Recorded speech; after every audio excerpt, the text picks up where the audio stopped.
Tanginang virus na yan. Saan ba nakatira yan? We have the money to combat itong COVID na ito, 19.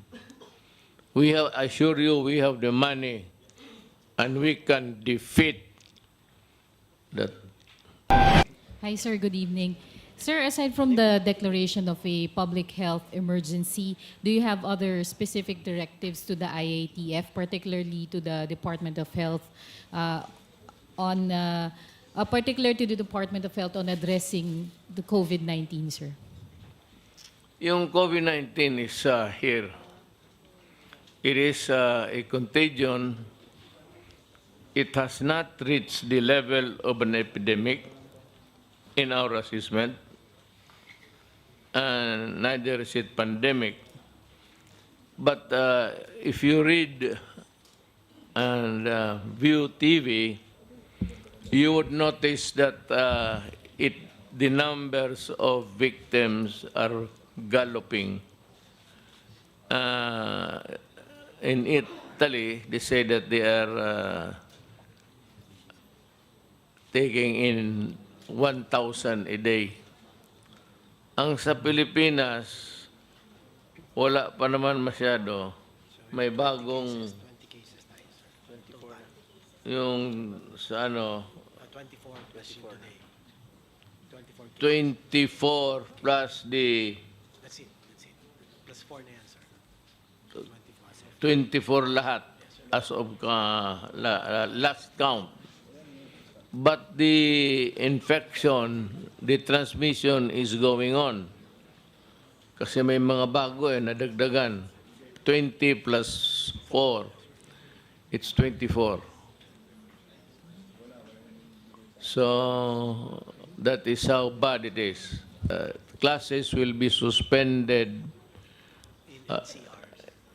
in NCR, National Capital Region lang, beginning tomorrow, and it will end in March 14. The reason being that parang tignan natin yung incubation period, which is not ordinarily like a normal virus, 3 or 4, ito umaabot ng 14 days. So itong 14 days na ito, one is to keep safe the children. Second is that we're going to establish a benchmark kung ilan pa ang madagdagan. At ngayon, kung itong walang klase, would it somehow reduce the number of the victims? Ko lang yung sinabi nyo, COVID cases in the Philippines, 24 na po. So we have 4 new cases, sir, since this afternoon. 24. There was one in West Kramis, San Juan, Santa Maria, Maria ba ito? Bulacan, and Project 6 of Quezon City. One month, isa sila. So additional 4, sir, since this afternoon. From Bandera. Good evening, Mr. President. Sir, may proposal po si Congressman Salceda na mag-declare ng lockdown dito sa NCR for at least 1 week. Kino-consider po ba natin ito kagaya sa ginawa sa Italy kung saan 16 million residents yung affected?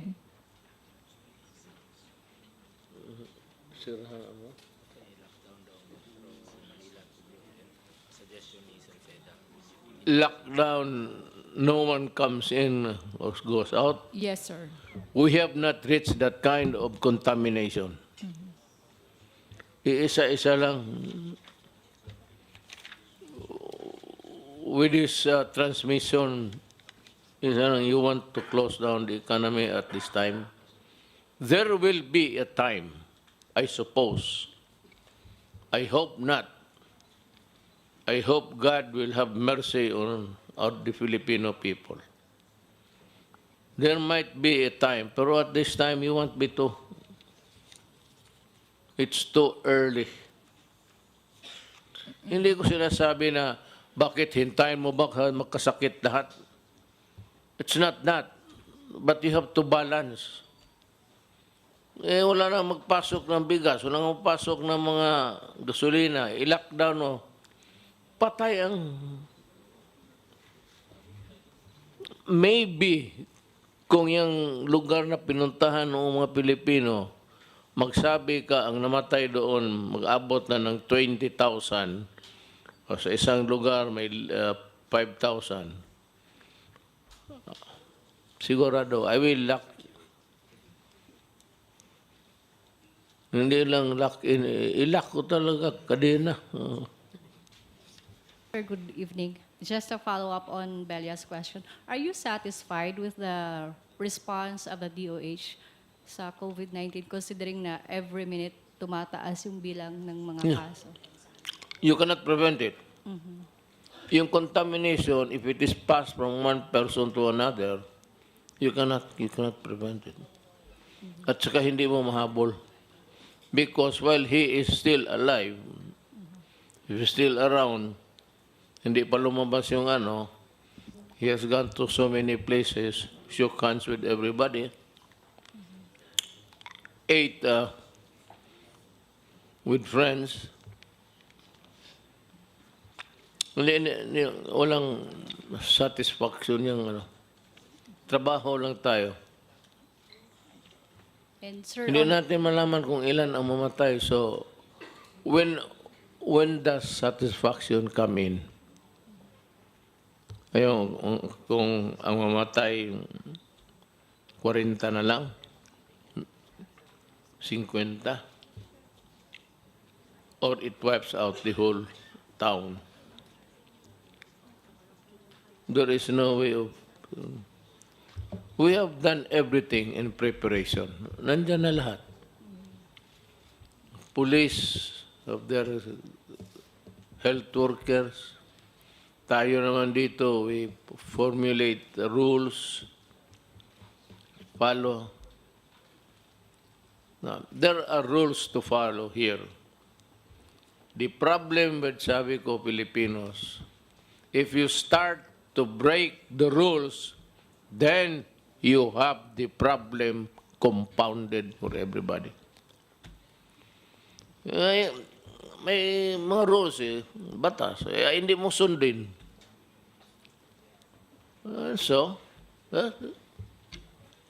Good evening, Mr. President. Your presidential security group is, they said that they will be implementing a no-touch policy on you, but earlier we saw you shaking hands with some cabinet members as well as other people present here. Does that mean you do not want that policy? No, correct. Why, sir? I want an embrace. Why only a handshake? Kulang yan. Maniwala kayo, PCG, tapos sila, sige, gakus-gakus ng babae, tapos, why, do you think Panelo is not holding the hands of the women, you know? So you don't see the need, Mr. President, to follow such protocol? Kalukuhan niya. Putol-putol. I will shake hands. Anak, ilang kong bang sinasabi na sa iyo na kung tawagin na ako ng Diyos ngayon, oras na ito, pupunta na ako. Tapos na ako. Naging presidente na ako. Pinakamataas na maabot ng isang tao. Mga anak ko, okay na. But sir, how about your public appearances? I believe your partner, Ms. Hanelet, is also urging you to avoid going to public, crowded places, also to avoid being affected with COVID-19. Trabaho ko yan eh. Cannot. Pera na lang kung yung mga participants sila matakot. Ako, tatanungin ko sila, matakot pala kayo mamatay. Buti sana kung mayaman. So, Wala man kami pera. So, Mr. President, you will not be declining invitations to events that's supposed to happen in No, I will not decline invitations. Okay. I will shake hands with everybody. I am going to Mindanao to visit my dead soldiers.